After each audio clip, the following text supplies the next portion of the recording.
Chapter 3. Across the Moor. She slept a long time, and when she awakened, Mrs. Medlock had bought a lunch basket at one of the stations, and they had some chicken and cold beef and bread and butter and some hot tea. The rain seemed to be streaming down more heavily than ever, and everybody in the station wore wet and glistening waterproofs.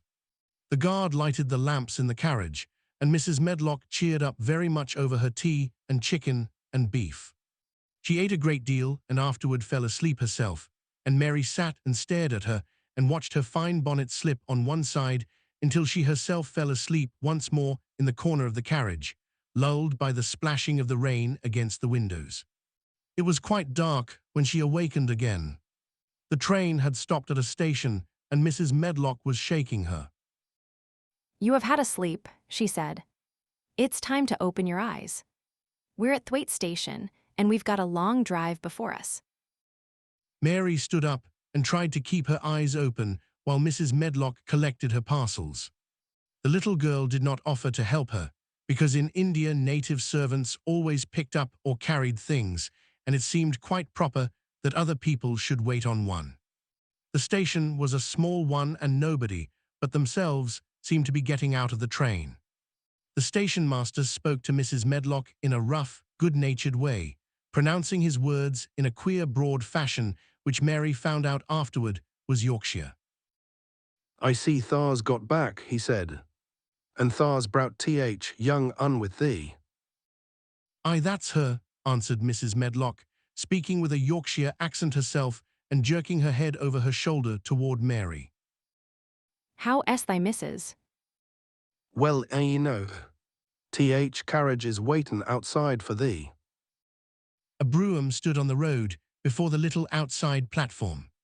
Mary saw that it was a smart carriage and that it was a smart footman who helped her in. His long waterproof coat and the waterproof covering of his hat were shining and dripping with rain, as everything was, the burly station master included. When he shut the door, mounted the box with the coachman, and they drove off, the little girl found herself seated in a comfortably cushioned corner, but she was not inclined to go to sleep again. She sat and looked out of the window, curious to see something of the road over which she was being driven to the queer place Mrs. Medlock had spoken of. She was not at all a timid child, and she was not exactly frightened, but she felt that there was no knowing what might happen in a house with 100 rooms nearly all shut up, a house standing on the edge of a moor. "What is a moor?" she said suddenly to Mrs. Medlock. "Look out of the window in about 10 minutes and you'll see," the woman answered. "We've got to drive 5 miles across Missel Moor before we get to the manor. You will not see much because it's a dark night, but you can see something." Mary asked no more questions, but waited in the darkness of her corner, keeping her eyes on the window. The carriage lamps cast rays of light a little distance ahead of them, and she caught glimpses of the things they passed. After they had left the station, they had driven through a tiny village, and she had seen whitewashed cottages and the lights of a public house. Then they had passed a church and a vicarage, and a little shop window or so in a cottage with toys and sweets and odd things set out for sale. Then they were on the highroad, and she saw hedges and trees. After that, there seemed nothing different for a long time, or at least it seemed a long time to her. At last, the horses began to go more slowly, as if they were climbing uphill, and presently there seemed to be no more hedges and no more trees. She could see nothing, in fact, but a dense darkness on either side. She leaned forward and pressed her face against the window just as the carriage gave a big jolt. "Eh? We're on the moor now, sure enough," said Mrs. Medlock. The carriage lamps shed a yellow light on a rough-looking road, which seemed to be cut through bushes and low-growing things, which ended in the great expanse of dark, apparently spread out before and around them. A wind was rising and making a singular, wild, low, rushing sound. It's not the sea, is it?" said Mary, looking round at her companion. "No, not it," answered Mrs. Medlock. "Nor it is not fields nor mountains. It's just miles and miles and miles of wild land that nothing grows on but heather and gorse and broom, and nothing lives on but wild ponies and sheep. I feel as if it might be the sea if there were water on it, said Mary. It sounds like the sea just now. That's the wind blowing through the bushes, Mrs. Medlock said. It's a wild, dreary enough place to my mind, though there's plenty that likes it, particularly when the heather's in bloom. On and on they drove through the darkness, and though the rain stopped, the wind rushed by and whistled and made strange sounds. The road went up and down, and several times the carriage passed over a little bridge beneath, which water rushed very fast with a great deal of noise. Mary felt as if the drive would never come to an end, and that the wide, bleak moor was a wide expanse of black ocean through which she was passing on a strip of dry land. I do not like it, she said to herself. I do not like it, and she pinched her thin lips more tightly together. The horses were climbing up a hilly piece of road when she first caught sight of a light.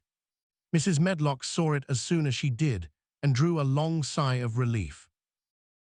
I am glad to see that bit o' light twinkling, she exclaimed. It's the light in the lodge window. We shall get a good cup of tea after a bit, at all events.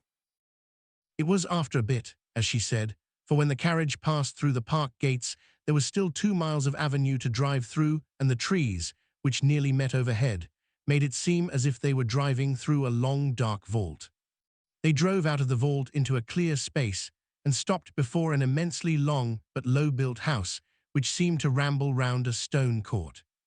At first Mary thought that there were no lights at all in the windows, but as she got out of the carriage, she saw that one room in a corner upstairs showed a dull glow. The entrance door was a huge one made of massive, curiously shaped panels of oak, studded with big iron nails and bound with great iron bars. It opened into an enormous hall, which was so dimly lighted that the faces in the portraits on the walls and the figures in the suits of armor made Mary feel that she did not want to look at them. As she stood on the stone floor, she looked a very small, odd little black figure, and she felt as small and lost and odd as she looked. A neat, thin old man stood near the manservant who opened the door for them. You are to take her to her room, he said in a husky voice. He does not want to see her. He's going to London in the morning. Very well, Mr. Pitcher, Mrs. Medlock answered. So long as I know what's expected of me, I can manage. What's expected of you, Mrs. Medlock, Mr. Pitcher said. Is that you make sure that he's not disturbed, and that he does not see what he does not want to see. And then Mary Lennox was led up a broad staircase and down a long corridor and up a short flight of steps and through another corridor and another, until a door opened in a wall, and she found herself in a room with a fire in it and a supper on a table. Mrs. Medlock said unceremoniously, Well, here you are. This room and the next are where you'll live, and you must keep to them. Do not you forget that. It was in this way Mistress Mary arrived at Misselthwaite Manor, and she had perhaps never felt quite so contrary in all her life. Chapter 4. Martha. When she opened her eyes in the morning, it was because a young housemaid had come into her room to light the fire and was kneeling on the hearthrug, raking out the cinders noisily. Mary lay and watched her for a few moments and then began to look about the room. She had never seen a room at all like it and thought it curious and gloomy. The walls were covered with tapestry with a forest scene embroidered on it. There were fantastically dressed people under the trees, and in the distance there was a glimpse of the turrets of a castle. There were hunters and horses and dogs and ladies. Mary felt as if she were in the forest with them. Out of a deep window she could see a great climbing stretch of land which seemed to have no trees on it, and to look rather like an endless, dull, purplish sea. What is that? She said, pointing out of the window. Martha, the young housemaid, who had just risen to her feet, looked and pointed also. That there. She said, Yes. That's Th. Moor. with a good-natured grin. Does tha like it? No, I hate it. Answered Mary. That's because tha'rt not used to it. Martha said, going back to her hearth. Thaw thinks it's too big and bare now. But Thaw will like it. Do you? Inquired Mary. That I do. Answered Martha, cheerfully polishing away at the grate. I just love it. It's none bare. It's covered wide growin' things as smells sweet. It's fair lovely in spring and summer when gorse and broom and heather's in flower. It smells o' honey and there's such a lot o' fresh air, and sky looks so high and bees and skylarks make such a nice noise hummin' and singin'. I would not live away from Moor for anything. Mary listened to her with a grave, puzzled expression. The native servants she had been used to in India were not in the least like this. They were obsequious and servile, and did not presume to talk to their masters as if they were their equals. They made salams and called them protector of the poor and names of that sort. Indian servants were commanded to do things not asked. It was not the custom to say please and thank you, and Mary had always slapped her ayah in the face when she was angry. She wondered a little what this girl would do if one slapped her in the face. She was a round, rosy, good-natured-looking creature, but she had a sturdy way which made Mistress Mary wonder if she might not even slap back, if the person who slapped her was only a little girl. You are a strange servant. She said from her pillows rather haughtily. Martha sat up on her heels with her blacking brush in her hand and laughed without seeming the least out of temper. I know that. She said, If there was a grand missus at Misselthwaite, I should never have been even one of under housemaids. I might have been let to be scullery maid, but I'd never have been let upstairs. I'm too common and I talk too much Yorkshire. But this is a funny house for all it's so grand. Seems like there's neither master nor mistress except Mr. Pitcher and Mrs. Medlock. Mr. Craven, he will not be troubled about anything when he's here, and he's nearly always away. Mrs. Medlock gave me place out o' kindness. She told me she could never have done it if Misselthwaite had been like other big houses. Are you going to be my servant? Mary asked, still in her imperious little Indian way. Martha began to rub her grate again. I'm Mrs. Medlock's servant. She said stoutly. And she's Mr. Craven's, but I'm to do the housemaid's work up here and wait on you a bit. But you will not need much waitin' ons. Who is going to dress me? Demanded Mary. Martha sat up on her heels again and stared. She spoke in broad Yorkshire in her amazement. Canna thaw dress thyson? She said. What do you mean? I do not understand your language. Said Mary. I forgot. Martha said. Mrs. Medlock told me I'd have to be careful or you would not know what I was sayin'. I mean, cannot you put on your own clothes? No, I never did in my life. My ayah dressed me, of course. Answered Mary, quite indignantly. Well, said Martha, evidently not in the least aware that she was impudent. It's time Thaw should learn. Thaw cannot begin younger. It'll do thee good to wait on Thyson a bit. My mother always said she could not see why grand people's children did not turn out fair fools, what with nurses and bane, washed and dressed and took out to walk as if they was puppies. It is different in India, said Mistress Mary disdainfully. She could scarcely stand this. But Martha was not at all crushed. I can see it's different. She answered almost sympathetically. I dare say it's because there's such a lot o' blacks there instead o' respectable white people. When I heard you was common from India, I thought you was a black too. Mary sat up in bed furious. What? You thought I was a native. You daughter of a pig. Martha stared and looked hot. Who are you callin' names? She said. You need not be so vexed. That's not way for a young lady to talk. I've nothing against blacks. When you read about 'em in tracts, they're always very religious. You always read as a black as a man and a brother. I've never seen a black hen. I was fair pleased to think I was going to see one close. When I come in to light your fire this morning, I crept up to your bed and pulled cover back careful to look at you. And there you was. Disappointedly, No more black than me for all you're so yellers. Mary did not even try to control her rage and humiliation. You thought I was a native. You dared. You do not know anything about natives. They are not people, they're servants who must salaam to you. You know nothing about India. You know nothing about anything. She was in such a rage and felt so helpless before the girl's simple stare, and somehow she suddenly felt so horribly lonely and far away from everything she understood and which understood her, that she threw herself face downward on the pillows and burst into passionate sobbing. She sobbed so unrestrainedly that good-natured Yorkshire Martha was a little frightened and quite sorry for her. She went to the bed and bent over her. You must not cry like that there. She begged. You must not for sure. I did not know you'd be vexed. I do not know anything about anything, just like you said. I beg your pardon, miss. Do stop crying.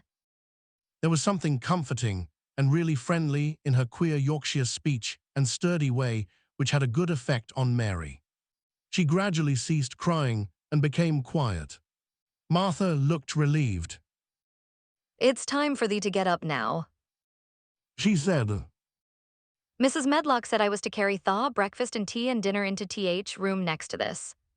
It's been made into a nursery for thee. I'll help thee on with thy clothes if thou'll get out o' bed. If buttons are at back thaw cannot button them up thyself. when Mary at last decided to get up, the clothes Martha took from the wardrobe were not the ones she had worn when she arrived the night before with Mrs. Medlock. Those are not mine. She said. Mine are black. She looked the thick white wool coat and dress over and added with cool approval. Those are nicer than mine. These are ones Thar must put on, Martha answered. Mr. Craven ordered Mrs. Medlock to get 'em in London. He said I will not have a child dressed in black wanderin' about like a lost soul, he said.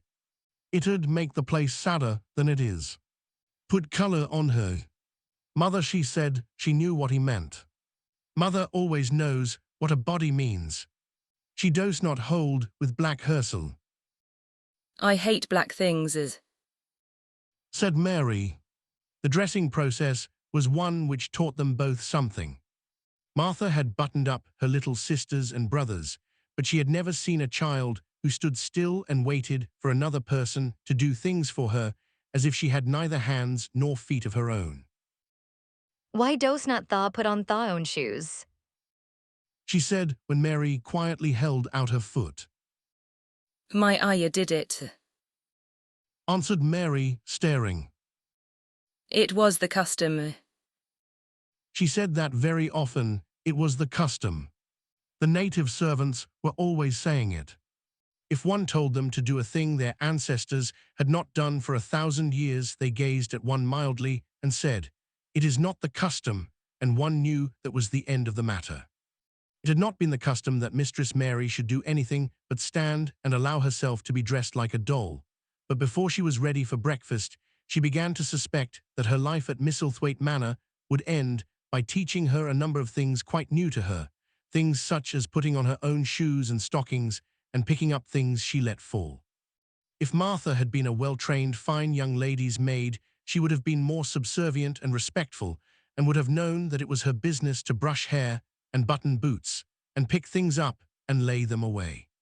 She was, however, only an untrained Yorkshire rustic who had been brought up in a moorland cottage with a swarm of little brothers and sisters who had never dreamed of doing anything but waiting on themselves, and on the younger ones who were either babies in arms or just learning to totter about and tumble over things. If Mary Lennox had been a child who was ready to be amused, she would perhaps have laughed at Martha's readiness to talk, but Mary only listened to her coldly and wondered at her freedom of manner. At first she was not at all interested, but gradually, as the girl rattled on in her good-tempered, homely way, Mary began to notice what she was saying. You should see 'em all. She said, There's 12 of us and my father only gets 16 shilling a week. I can tell you my mother's put to it to get porridge for 'em all. They tumble about on Moor and play there all day and mother says air of Moor fattens 'em. She says she believes they eat grass same as wild ponies do. Our Dickon, he's 12 years old and he's got a young pony he calls his own. Where did he get it? asked Mary. He found it on Moor with its mother when it was a little one and he began to make friends with it and give it bits o' bread and pluck young grass for it. And it got to like him so it follows him about and it lets him get on its back. Dickon's a kind lad and animals likes him. Mary had never possessed an animal pet of her own and had always thought she should like one. So she began to feel a slight interest in Dickon, and as she had never before been interested in anyone but herself, it was the dawning of a healthy sentiment. When she went into the room, which had been made into a nursery for her, she found that it was rather like the one she had slept in. It was not a child's room, but a grown-up person's room, with gloomy old pictures on the walls and heavy old oak chairs. A table in the center was set with a good substantial breakfast. But she had always had a very small appetite, and she looked with something more than indifference at the first plate Martha set before her. I do not want it. She said, Thou dost not want thy porridge. Martha exclaimed incredulously. No. Thou dost not know how good it is. Put a bit o' treacle on it or a bit o' sugar. I do not want it. Repeated Mary. I cannot abide to see good victuals go to waste. If our children was at this table, they'd clean it bare in 5 minutes. Why? Said Mary coldly. Why? Echoed Martha. Because they scarce ever had their stomachs full in their lives. They're as hungry as young hawks and foxes. I do not know what it is to be hungry. Said Mary with the indifference of ignorance. Martha looked indignant. Well, it would do thee good to try it. I can see that plain enough. She said outspokenly. I've no patience with folk as sits and just stares at good bread and meat. My word, donnot I wish Dickon and Phil and Jane and rest of 'em had what's here under their pinafores. Why do not you take it to them? Suggested Mary. It's not mine. Answered Martha stoutly. And this is not my day out. I get my day out once a month same as rest. Then I go home and clean up for mother and give her a day's rest. Mary drank some tea and ate a little toast and some marmalade. You wrap up warm and run out and play, youth. Said Martha. It'll do you good and give you some stomach for your meat. Mary went to the window. There were gardens and paths and big trees, but everything looked dull and wintry. Out. Why should I go out on a day like this? Well, if thou dost not go out, thou'lt have to stay in, and what has thou got to do? Mary glanced about her. There was nothing to do. When Mrs. Medlock had prepared the nursery, she had not thought of amusement. Perhaps it would be better to go and see what the gardens were like. Who will go with me? She inquired. Martha stared. You'll go by yourself. She answered. You'll have to learn to play like other children does when they have not got sisters and brothers. Our Dickon goes off on Moor by himself and plays for hours. That's how he made friends with Pony. He's got sheep on Moor that knows him and birds as comes and eats out of his hand. However little there is to eat, he always saves a bit o' his bread to coax his pets. It was really this mention of Dickon which made Mary decide to go out, though she was not aware of it. There would be birds outside, though there would not be ponies or sheep. They would be different from the birds in India, and it might amuse her to look at them. Martha found her coat and hat for her and a pair of stout little boots, and she showed her way downstairs. If thaw goes round that way, thaw'll come to Gardens. she said, pointing to a gate in a wall of shrubbery. There's lots o' flowers in summertime, but there's nothin' bloomin' now. She seemed to hesitate a second before she added, One of TH Gardens is locked up. No one has been in it for 10 years. Why? asked Mary in spite of herself. Here was another locked door added to the 100 in the strange house. Mr. Craven had it shut when his wife died so sudden. He would not let no one go inside. It was her garden. He locked TH door and dug a hole and buried TH key. There's Mrs. Medlock's bell ringing, I must run. After she was gone, Mary turned down the walk which led to the door in the shrubbery. She could not help thinking about the garden which no one had been into for 10 years. She wondered what it would look like and whether there were any flowers still alive in it. When she had passed through the shrubbery gate, she found herself in great gardens, with wide lawns and winding walks with clipped borders.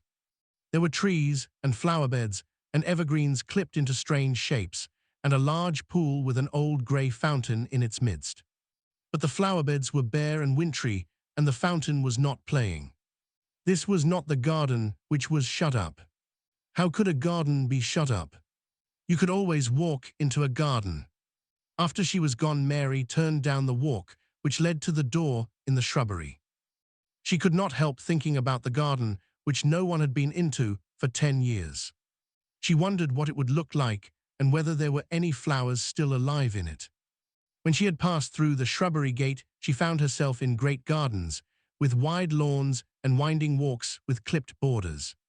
There were trees and flower beds and evergreens clipped into strange shapes, and a large pool with an old grey fountain in its midst. But the flower beds were bare and wintry, and the fountain was not playing. This was not the garden which was shut up. How could a garden be shut up? You could always walk into a garden. She was just thinking this when she saw that, at the end of the path she was following, there seemed to be a long wall with ivy growing over it. She was not familiar enough with England to know that she was coming upon the kitchen gardens where the vegetables and fruit were growing. She went toward the wall and found that there was a green door in the ivy and that it stood open. This was not the closed garden, evidently, and she could go into it. She went through the door and found that it was a garden with walls all round it, and that it was only one of several walled gardens which seemed to open into one another. She saw another open green door, revealing bushes and pathways between beds containing winter vegetables. Fruit trees were trained flat against the wall, and over some of the beds there were glass frames. The place was bare and ugly enough, Mary thought, as she stood and stared about her. It might be nicer in summer when things were green, but there was nothing pretty about it now. Presently an old man with a spade over his shoulder walked through the door leading from the second garden. He looked startled when he saw Mary and then touched his cap. He had a surly old face and did not seem at all pleased to see her, but then she was displeased with his garden and wore her quite contrary expression and certainly did not seem at all pleased to see him. What is this place? She asked. 10th Kitchen Gardens. He answered, What is that? said Mary, pointing through the other green door. Another of Shortly, There's another on t'other side o' th wall, and there's th orchard t'other side o' that. Can I go in them? asked Mary. If thar likes but there's nowt to see. Mary made no response. She went down the path and through the second green door. There she found more walls and winter vegetables and glass frames, but in the second wall there was another green door and it was not open. Perhaps it led into the garden, which no one had seen for 10 years. As she was not at all a timid child and always did what she wanted to do, Mary went to the green door and turned the handle. She hoped the door would not open because she wanted to be sure she had found the mysterious garden, but it did open quite easily and she walked through it and found herself in an orchard. There were walls all round it also and trees trained against them, and there were bare fruit trees growing in the winter-browned grass, but there was no green door to be seen anywhere. Mary looked for it, and yet when she had entered the upper end of the garden, she had noticed that the wall did not seem to end with the orchard, but to extend beyond it, as if it enclosed a place at the other side. She could see the tops of trees above the wall, and when she stood still, she saw a bird with a bright red breast sitting on the topmost branch of one of them, and suddenly he burst into his winter song, almost as if he had caught sight of her and was calling to her. She stopped and listened to him, and somehow his cheerful, friendly little whistle gave her a pleased feeling. Even a disagreeable little girl may be lonely, and the big closed house and big bare moor and big bare gardens had made this one feel as if there was no one left in the world but herself. If she had been an affectionate child who had been used to being loved, she would have broken her heart, but even though she was Mistress Mary, quite contrary, she was desolate, and the bright-breasted little bird brought a look into her sour little face which was almost a smile. She listened to him until he flew away. He was not like an Indian bird, and she liked him and wondered if she should ever see him again. Perhaps he lived in the mysterious garden and knew all about it. Perhaps it was because she had nothing whatever to do that she thought so much of the deserted garden. She was curious about it and wanted to see what it was like. Why had Mr. Archibald Craven buried the key? If he had liked his wife so much, why did he hate her garden?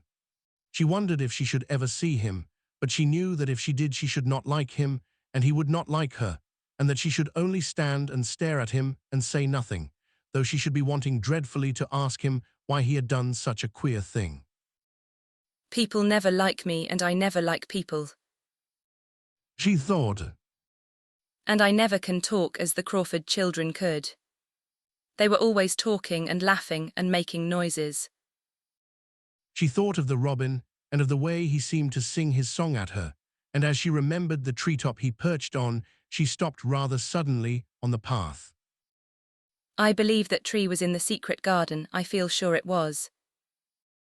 She said. There was a wall round the place, and there was no door. She walked back into the first kitchen garden she had entered and found the old man digging there. She went and stood beside him and watched him a few moments in her cold little way. He took no notice of her, and so at last she spoke to him. I have been into the other gardens. She said. There was nothing to prevent thee. He answered crustily. I went into the orchard. There was no dog at door to bite thee. He answered. There was no door there into the other garden. Said Mary. What garden? He said in a rough voice, stopping his digging for a moment. The one on the other side of the wall. Answered Mistress Mary.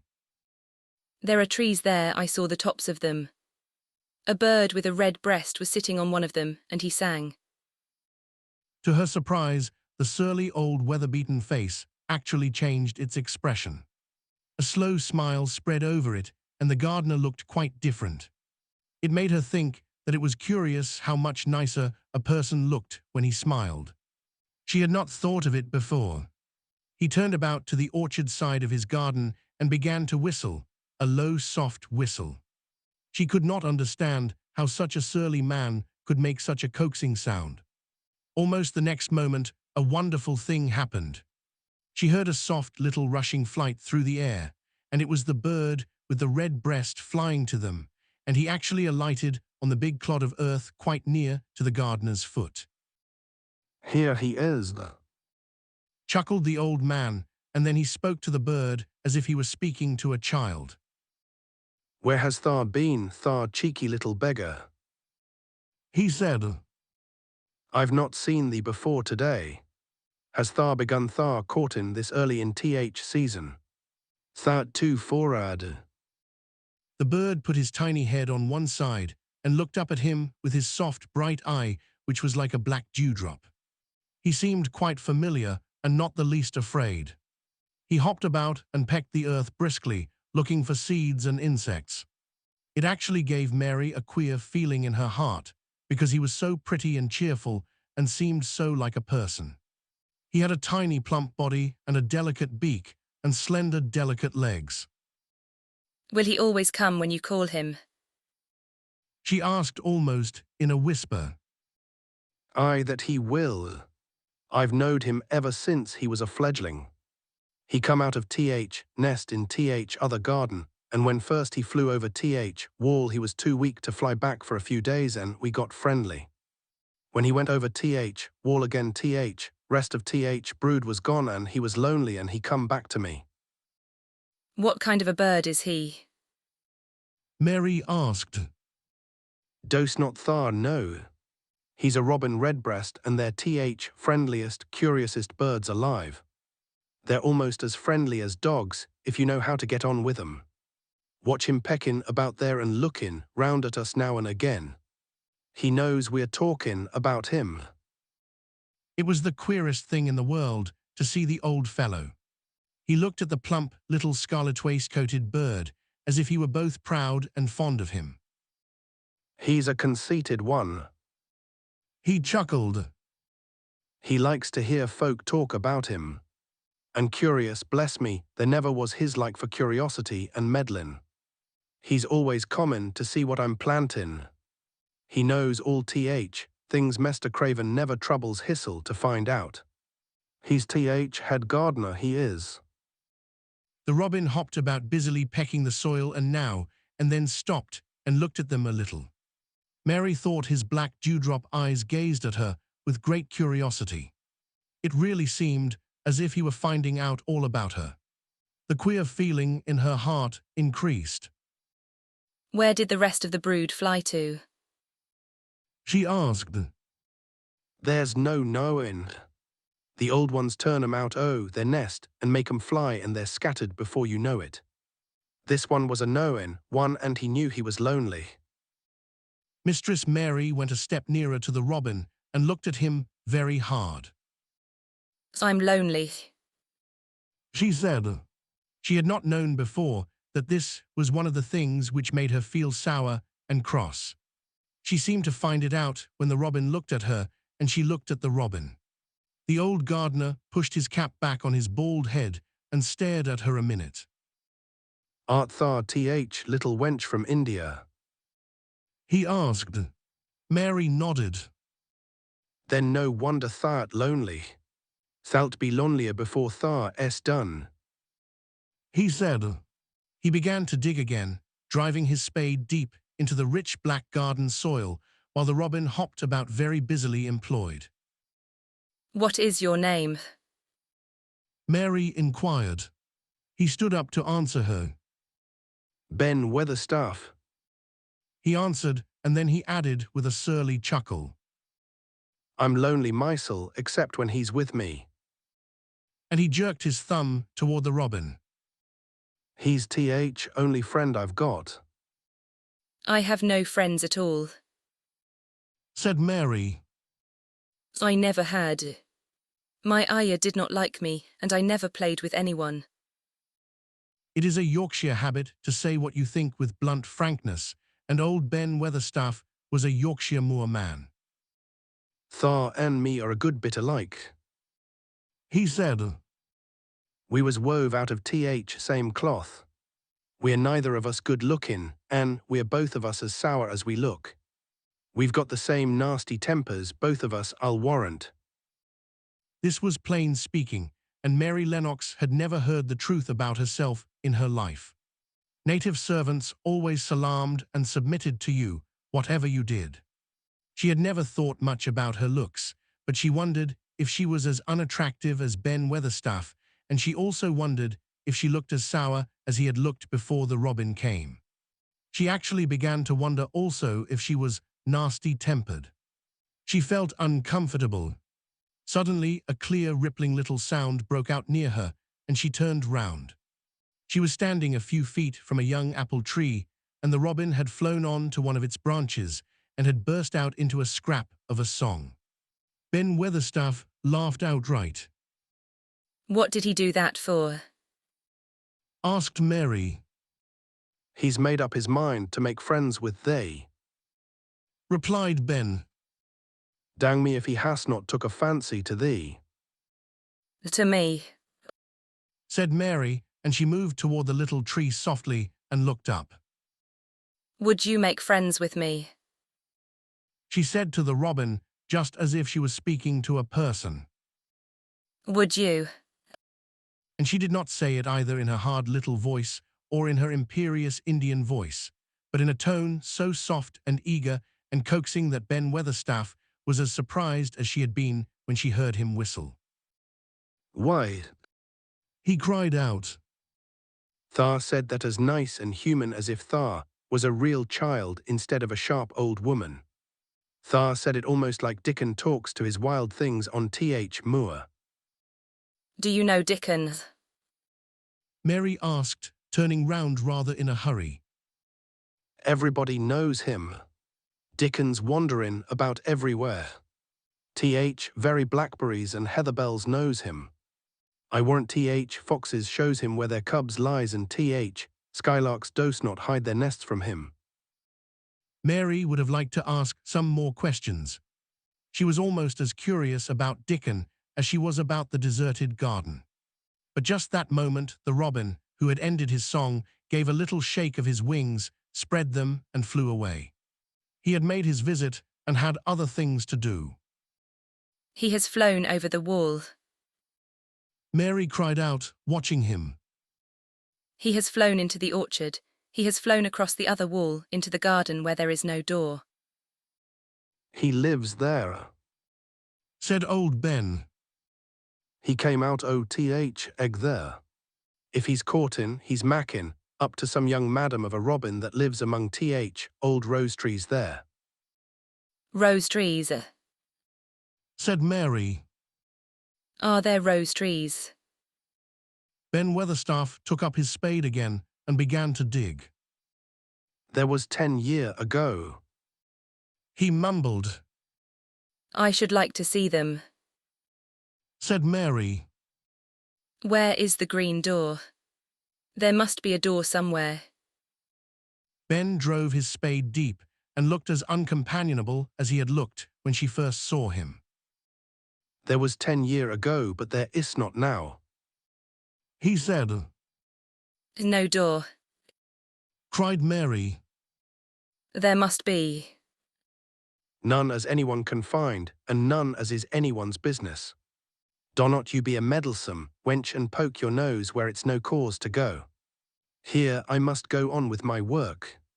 Get you gone and play you. I've no more time. And he actually stopped digging, threw his spade over his shoulder and walked off, without even glancing at her or saying goodbye.